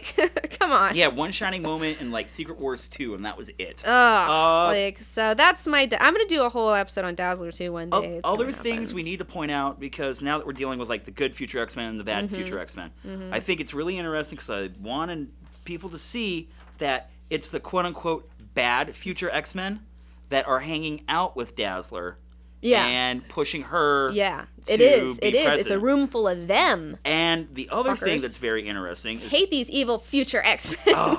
And so the other thing you have to look at is that when Dazzler gets, presidentially assassinated, it's basically a bunch of, demons and shit. Yeah, so it's like, is that magic, letting Limbo loose or something? Or is it future Colossus with the Soul Sword? So many questions. And that's the thing, too. It's like, are the bad guys really bad guys? And are we going to come back to this? Because I want to know what the fuck this giant field of demons eating everyone at the inaugural speech is. I'm sure they're going to. They're going to have to address it. But what if... Okay. What if... Okay. It is Magic who has to do this to stop something, but the Magic from present day or something, who knows the future, who has gone to the future timeline. You know how Magic has gone to the future timeline. She went to visit. So she does know something. She knows something that the rest of us don't know, which none of us know yet, and it's killing me. I guess we'll find out in the next 3 issues. 3 more issues. So yeah, Battle of the Atom, so good. Now we can talk about something, an X title I've dropped, or I'm thinking about dropping, or I want to drop. I dropped it. He already dropped it. I'm bummed. I dropped it. Yeah, Uncanny X-Force. I was getting ready to drop it. Because I've been reading so many mediocre things. I'm like, I just can't read all of this stuff if it's, there's so much good stuff to read out there that I don't need to waste my time reading not so great And by the stuff. way, it gets expensive because you try to buy all these issues so that we can talk about them. And I don't get this shit for free. Yeah. Like, this is not free we have to spend comics. this Like, money it's to like do $50 give or take a week, generally speaking. least, yeah. Like, at least. Like, sometimes more, depending on if there's big graphic novels. Same with movies, too. It's like, I gotta pay to go see them. I gotta pay to buy the DVDs of them. Like, I don't get that shit for free. But anyways. They just don't throw you free shit? I don't No, understand. they haven't started doing that yet. And Uncanny X-Force, they finally were like, it's going to be a spiral story. And so I've been waiting, and it's issue number 12 now. It took a year. It took a year for them to give me a fucking spiral issue. And I finally got it, and I fucking bought it, and I was like, fine, I'll buy it. I've been waiting a year for it. I've been pumping my money into this fucking quarter machine, and I still haven't gotten anything out of it yet. You know, it's finally the right color gumball. It was the one you were going for. It's finally the one. It was actually good though. I really did enjoy it. I thought it had a lot of fun ideas with her character. I would like to see more of it. Right. If I don't see more of this, then I'm out. You know what? I dropped it. It doesn't compare to Remender's run. It doesn't. It can't It doesn't. at all. It doesn't. It's very. Is this being written like who's writing this? It's still Spencer, isn't it? No, it's Sam Humphries. I forgot about that. Yeah, it's I don't know. It's a little. It's vanilla. I just want a spiral. It's story. a little vanilla. Spiral's like the opposite of Dazzler, and I love Spiral too. Spiral's awesome. Yeah, so cool. I hate to say it. I dropped X-Force. I'm still keeping up with Cable and X-Force. Yeah. That series has been great. Yeah. I've dropped all the Avengers titles officially. Yeah.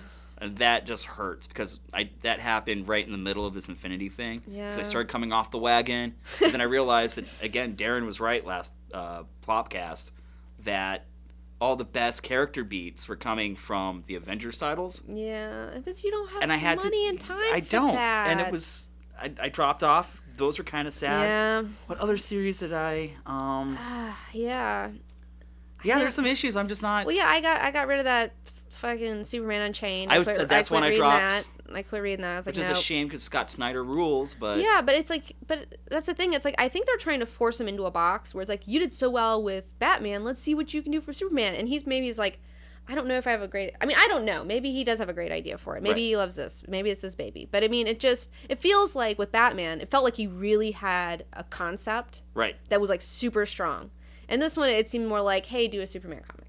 You know? And I was like, okay. Because like, writing Superman is so hard. It's so every writer hard. will tell you that. Like, I mean, how do you write God? Like, it's so difficult, you know? And, you know... But I could write a Batman story. I could not write a Superman story. Oh, hell yes. I don't think I could write. I mean, maybe I could one day, but not right now. I hate humanity too much to. No, that's why you're perfect for Batman right now. I know. I'm like, I'm Dark Knighting it out right now. Going over to Batman. Oh yeah. Scott Snyder, Year Zero. Mm-hmm. It's picking up. It's like it's been kind of like a very slow burn, I feel like, but not in a bad way. Not a bad way. It's been really fun, and it really is talking about Bruce Wayne's kind of like first year as, or him becoming Batman. Yeah. And he's been fighting the Red Hood gang, and everything kind of culminated. By the way, they finally let it out. He is 25 during the storyline. Okay. He's putting the cave together. He doesn't even have a car yet.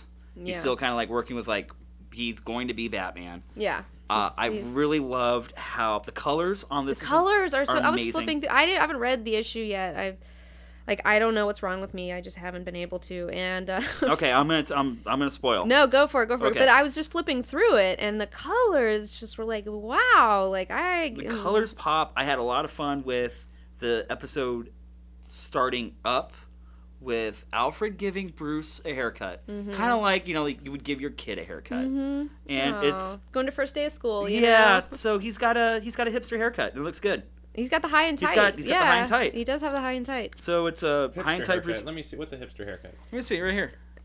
Yeah, it's kind of the thing that I have once in a while when I actually clean it up. Yeah, see, it's like the high and tight where it's like really shaved up on the sides and faded up. That's more of a military buzz, isn't it? Hipster haircut. Well, it's it's hipster now because it came back. Yeah. His was not meant to be a hipster haircut. But it's cool. I'm starting to challenge the whole idea of what are hipsters. I don't think they really exist. I don't anymore.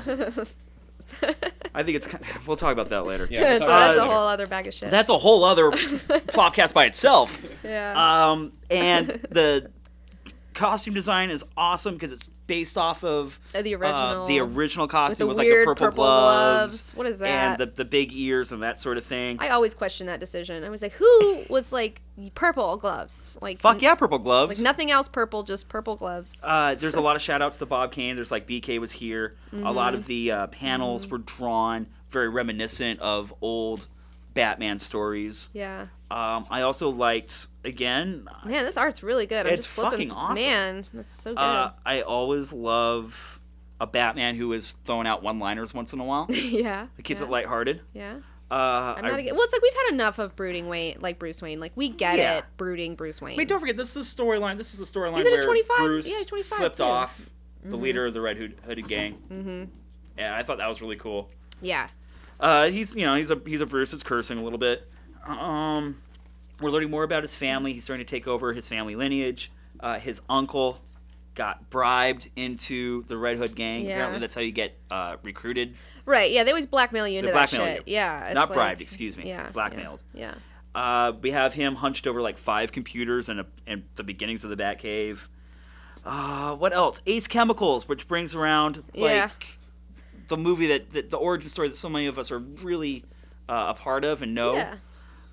Then we have the big throwdown with the Red Hood Gang, and you know that there's a leader, and obviously it's the Red Hood that we know with the cape and the oblong and then the big helmet. stupid helmet on his head that looks crazy. And yes, it does end with him falling into the vat. The vat of chemicals. So now it raises the question, because you're never quite sure of the identity of the members of the gang. Right. Was it indeed the leader? Or just some stooge. That they switched out. Yeah. Who was having a bad day, a la Grant Morrison. I like the or stooge. Alan Moore. I like the stooge thing. I like that he's just like some guy. They're blackmailing him into this. He doesn't want to do it. Because, like, that's the thing. Like Joker wouldn't... I don't know. Like, that's how it has to happen for him. Like, to become the Joker. Where it's like... It's just a fucked up accident. Because he's chaos. Right. You know? And, like, this would be a great example of chaos. Where it's just like... You didn't even deserve this, bro. You just got blackmailed into this, and this shit happened to you, and you turned into this crazy criminal. Like, that's like this crazy super criminal. And, like, you never asked for any of this. And if you ever go back to The Killing Joke with Alan Moore, he based it all off of the idea that it took one bad day, just one bad day, for the Joker to become the Joker. Yeah. And that's why he tries to do the same thing to Commissioner Gordon. Mm-hmm. So this storyline really does play into the fact that I don't necessarily think that it's the leader of the gang that became the Joker. Yeah. I really would like to, in my little fanboy creative imagination, pretend that it ties into that whole Alan Moore story where it's just this guy who needed some cash and these dudes offered him a job. That's so much more fun. Yeah. That's so much better. So I like to play into that. Other cool things that they kind of talk about is this is one of Batman's first adventures in the public eye. Mm-hmm. And it's because Bruce makes it look like Batman saved Bruce Wayne from a hostage situation. And from there on out, it's always going to tie in the Batman and Bruce Wayne connection. Yeah, yeah. That's why through all the history, there's always been like that close relationship. Mm-hmm. And also that plays really well into Grant Morrison's Batman Incorporated. Right, where people are like, Batman is sponsored by... he's sponsored by Bruce Wayne now. How come no one's putting 2 and 2 together? Right. Well, the origins of that seed being planted are in this issue. That's cool. Which, by the way, this was Batman number 24. And it's like a really nice, big, thick, oversized one, I think. Right. It's got like a nice, really thick cover. It's a good, it's really well printed. It's a really nice print. This is beautiful. It's just a beautiful issue. And these just colors, man, they're so good. The story's great. Oh my gosh. I'm with it. So I really recommend you guys picking it up. Best part is he's not done with the Year Zero storyline. Mm-hmm. This ends with the introduction of the Riddler. Edward Nygma has just come out as the Riddler. Mm-hmm. And because he's been having that thing with the uncle, and he got the uncle mixed up. Yeah. And the uncle, like I said, I'm going to spoil everything. The uncle also dies in the skirmish over Ace Chemicals. So now the Riddler, Edward Nygma, is now kind of released to go do his own thing. Yeah, yeah. So that was awesome. Definitely. What else are we talking about? Oh, I need to backtrack a little bit. Okay. Backtrack. So I was having an interaction with somebody on Twitter about, I was trying to explain to them, and I couldn't explain it over Twitter in 140 characters. I'm verbose, okay? Like, I like to talk. And this bothered you because you get a lot of... Yeah. Well, this kid was like, I don't get it. There's no big villain why is the story good? Like, he really couldn't understand why Battle of the Atom is so good, because there is not a big bad, main villain. Really?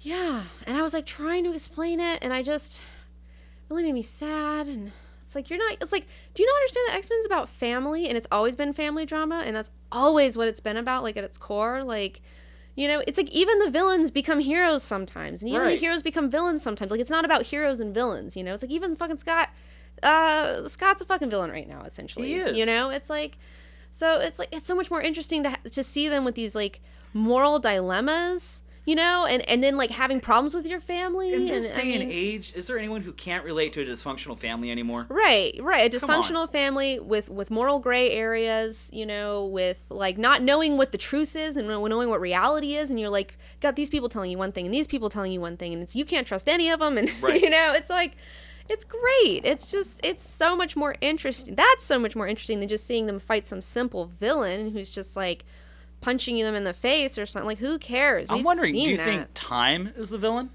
Time travel? Yeah. Well, I think that it's going to bite him in the ass. Totally. I think that time travel's the creepy uncle that you don't necessarily trust and you leave your kids with alone. Do not leave your kids with I think that's what's going on with this family. Yeah. No, it's really cool. So that kind of bothered me. Just saying. All right.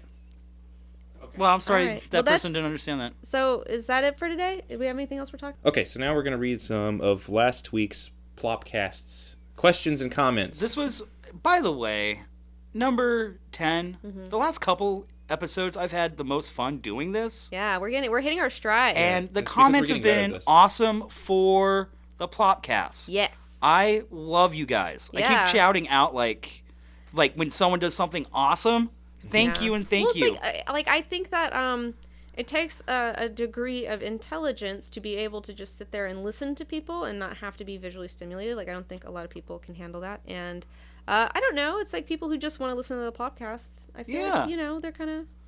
Radio's not dead yet, people. Well, we've kind of rebranded the Plopcast now. I'm starting to call it the Hot Comics Plopcast now. Hot Comics Plopcast. Because it needs some kind of name. Right, and that's the thing that we keep going back to. Yeah. Although we talk about more than just comics, we talk about everything that we talk about in our show. And I think one thing we need to, when we officially start Phase 2, is one thing we need to say, part of our branding is, when we do a video like Superior Spider-Man or I don't know, Cable and the X-Force, any of these topics we bring up new in a video, are going to be we don't have time to do new videos every week to follow up how good they got. But we're going to talk about them on the podcast from then on. Gotcha. Okay. So the next... are you guys getting this a little bit? Right. So the next comic book video that we're planning is Thor. We're going to do a big Thor episode, and then we're going to follow this up with the next issues.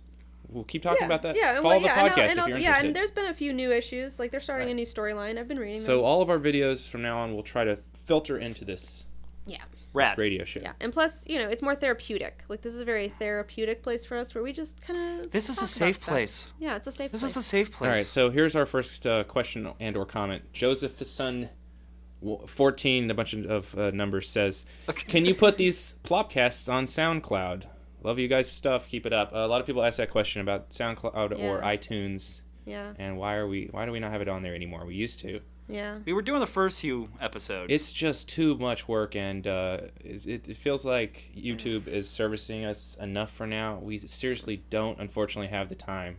I know, it's like this thing, like... To also upload it to multiple sites. Like, we're doing so much stuff that you have to cut something. Like, something has got to give. You literally cannot do it all, and... That's one of those things where it's like, for right now, maybe in the future, but for right now. Maybe if we can find someone who can help us out for free in the future. But that's a whole other bag of shit in itself. It's just that, after recording these, it takes a long time to edit them and render them. The rendering is really uploading. It's the downloading stuff. Like, I don't know, maybe we'll talk about that off because that was nearly a 2-hour podcast last time, and this is a 2-hour one approaching right now. And uploading that to YouTube takes a long time. Yeah. You don't want to sit and do it over again. We gotta work on the videos. Yeah, we got stuff to do, So we can only afford to get this on one place right now. That's all there is to it. And that's another good point to bring up, because especially if a lot of people ask if we can record this with the video. Mm-hmm.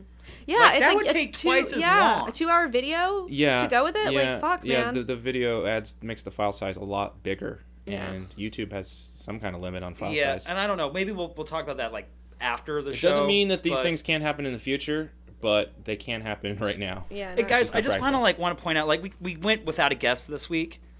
as Kirk, I'm just a friend. Like, I get to come here and hang out with them and talk comics because I would do this normally with my friends. But when I'm sitting here with 19 and T-Bone, I am looking at the Comic Book Girl 19 team. Like, this is it. Yeah. I want to let you know, like, there's no one else running around working or doing anything. There's Thank no, you. like, interns. There's no, like, this is, I'm having a bro down with my friends right now, but I'm watching the team. This is it. And before I got here, they were editing something. And after I leave, they're probably going to have to film another segment for something else. Like, this is how they spend their time. Yeah. In fact, the only way I get to hang out with my friends right now is, like, come over and talk comic books and drink beer with us. That's the thing. Like, I have to multitask everything. Yeah. Like, if I'm doing something else, it has to also have something, where it's like... And I want to stress that. I don't want thank that you, to sound Kirk. like... Thanks for explaining Well, that. here's A the lot of thing. people I don't want it know to sound like that a it cop really out. is I only don't want two it to people. sound like an excuse. But you can only put out so many, like, behind-the-scenes videos to kind of relay that idea before I have to kind of go, fuck you guys. These guys are monsters in putting out the stuff that they do. Yeah. Yeah. A And lot I of people watch don't it. understand we're not a corporation. No. Yeah, this Right. isn't And we Burger can't- King. Okay, you can't have it your way. All right. And we can't compete with real corporations because there are corporations doing YouTubes. Yeah. Yes. Yeah, and Right? and they have 50 And they have people editing. separate Like, we editors. can barely afford one extra editor here and there because it's like we'll never see that money back. It's losing money to hire an extra editor who's good enough to do what we need him to do. Right. We have a guy and he's great and he's edited a few videos for us and we love to keep using him. Yeah. But when the video itself that he edits never makes back that money, well, then it's not feasible. It's not financially feasible to do that all the time. Right. You Right, know? but I think a lot of people have the expectations on us coming from other shows that they watch, Yeah. and they're like, "Well, such and such show is putting out episodes Yeah. daily. Why not? Are you guys doing?" I know, it?" and it's like that's like, never gonna and happen. and the thing is, like we've worked for people like that, like Berman Braun. They were sponsored by Google. They were given money. Like they have a whole outfit. They have a whole office building. They have 50 people running around all the time. They got a green screen. They have all this shit. The problem with other people on YouTube is that that's their format. It's not ours. Their format is quantity over quality, and we don't want to be about that. Yeah, and we were talking about this before we started recording. There are people that I follow on YouTube that they punch in 9 to 5, and they are just filming every single segment. In fact, all the segments that they film, they take the bloopers from all those fucking segments, and they put that out as a video at the end of the day.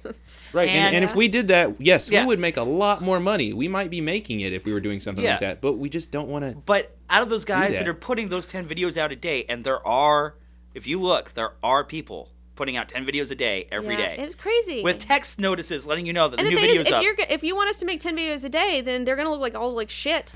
That's what I was going to say as I hit the microphone around in excitement. One out of those 10 videos I like to watch. And then I Yeah. realized I just spent an hour and a half giving, like, advertisers money that I shouldn't have because it was all shit and not quality.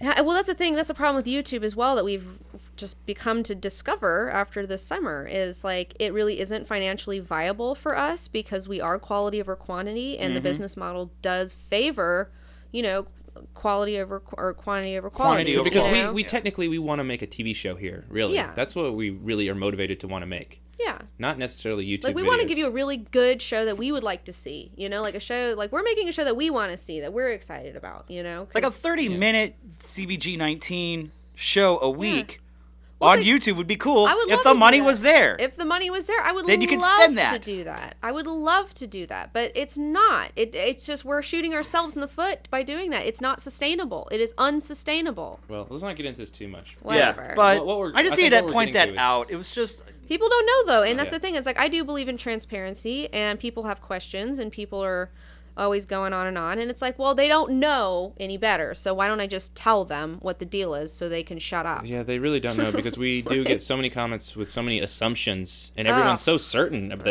know what's yeah. going on. I know. And they're 100% of the time wrong. 100% of the time, but they really do believe that they know exactly how you live your life. Yeah, 80% of the and- time, they're 100% wrong. It's just crazy. Anyway, okay, so let's That move was on to the that. second question. All right, God, I second love question. ranting. All right. I know. Ah, keep going. Michelle Rogers says, awesome podcast. You guys have the best stuff. I would love to see a Kirk vlog coming up in the future. What? Oh my gosh. Am I the only one thinking this? No, me too. Maybe. I wanna see a Kirk vlog. I want to say, okay, I know I've been talking about it. I finally ordered the equipment. Good. It comes in this week. Excellent. I am been hanging out with T-Bone a lot and watching him work very closely. Yeah. Because I'm a musician more than I am like a visual artist. So I'm really great at sound. Mm-hmm. I really don't know how to put a camera and put me in front of it. Yeah. So I'm working with that stuff. Right. And I'm learning. And it's a learning curve, and I've been trying some stuff at home. But you should definitely start at least a blog, though. I will, but that said and done, I'm totally scared. Not blog, but it's well, it's gonna come. Maybe we could get you a simple corner somewhere if you have it. I know I have a corner in my apartment. Maybe put a sheet up in the background. a nice sheet. A sheet in the background and a cone of shame until I figure it out. No. But it's coming. I'm going to. It's gonna be like a lot of Doctor Who stuff. It's gonna be a lot of Orphan Black stuff. You're so good with Doctor Who. You should be talking about. And I'm really kind of bummed because in the comments, while you still have a chance to comment, I want to know like who are Doctor Who bloggers, vloggers, and video people that I need to be looking at for format. Because I don't want to rip anybody off, but at the same time, I still want some really great ideas. Just do what you feel. Just do what you feel. Like, I want to know. See, that's the thing. You don't need to look because then you're gonna be influenced by those people, and then you're gonna be like, well, everyone's doing everything, and just don't worry about it. Just do what you want to do. But I did order special Doctor Who fabric that was custom made for me at Etsy. That's awesome. For my background.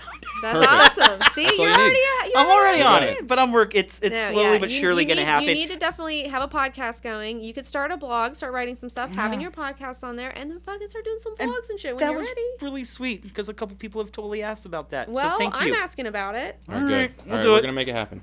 All right. I'm not giving up the Plopcast, though. Yeah. No. Brian, I don't know how to pronounce his last name.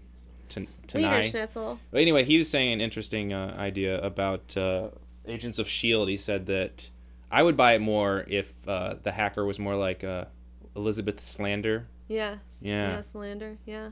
I was like, yeah, that's exactly because we were complaining a lot about. Yeah, Sky, Macy's one-day sale. Right. We were complaining a lot about Macy's. No, exactly. That's a character that I would buy. And yeah, totally. No, and that's what I'm saying. It's like you can be a pretty girl and be a hacker, but it's like you got to give her some edge or something. Because like people who are on computers a lot don't have tans.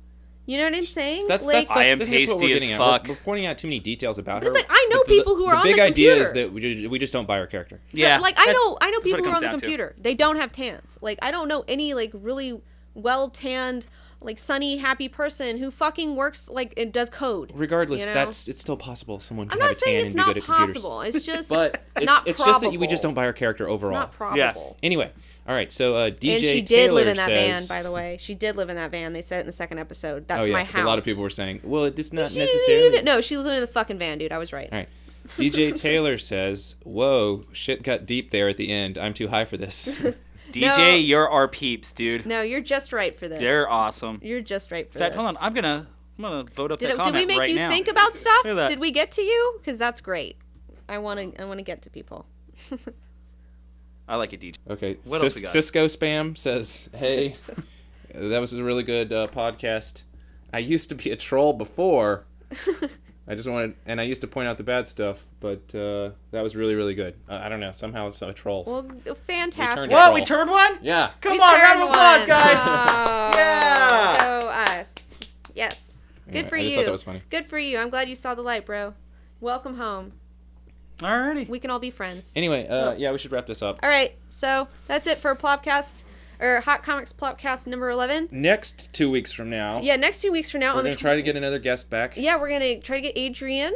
Okay. We're trying to get Cavalorn, the guy who wrote the amazing, awesome, inspiring Prometheus We're going to try to get Amy Dallin back another time. Yeah, we're going to try to get her back. But for the next week, we're going to do a Halloween-inspired Plopcast about occultism in comics. So it'll be a really good one. In fact, it'll probably be a 5-hour Plopcast. Can I talk about Alan Moore a lot? Yes. Yes. This is your time to talk about Alan Moore. This is it. So Alan Moore, good. Grant Morrison, Joe Dorowski. Let's do it all. And we're also going to try to get Darren back. Yeah, we're going to get Darren awesome. back, too. Darren's coming back. Yeah, Darren's good peeps. Definitely. Yeah, we're going to just start cycling people. Okay, one last piece of news we forgot to bring up was that 19 recently got into Cosmopolitan magazine for October. Woo. Yeah. Yeah. That's pretty big, Is it right? Australian Cosmopolitan? It's Australian Cosmo with Rachel it's not Bilson. American Cosmopolitan? But that's cool. Hey, That's really awesome. Hold on, let me see that for a second. It's so fun. only Australians can buy it. Hey, there's a couple women I'm following on the internet right now, and they're Australian. And they're my favorite people. Yeah. They really are. No, I want to go visit Australia. I'm down with them. So what kind of article did you get? What's it about? It's about for people that won't be able to read it. Yeah, it's a little blurb. I mean, it's a little blurb about a bunch of different girls who are doing geeky related things around the world and getting noticed for it. Okay. So. Is that in between like 500 makeup ads and samples? No, yeah, there's a big Emma Stone makeup ad, Revlon makeup ad right there, right next to it. So you can find it easily because actually the Revlon ad has all these like little fucking foundations you can try. So it flips right open to it. It's just a page back. No, actually, I'm now just reading about foundations that are going to be good for my skin. I know. I mean, it's great that you're in here. Don't be fooled by Revlon. That's it's amazing. Shit. Hey, I'm more of a matte guy. I'm not going to lie. Hey. I have at least 3... A lot of dudes prefer MAC. They do. Well, anyway, because I prefer those girls, man. Did you ever think you were going to get into Cosmopolitan magazine? No, for but a YouTube show. No, it's pretty weird. That's pretty cool. I'll take it. Yeah, that's pretty neat. It's pretty cool. Yeah. All right. Well, cool. Well, that's it. All right. Congrats. All right. All right. So that's it. Good plan. Thanks for listening. Thanks, guys. Surf's up. Surf's up. Hang loose.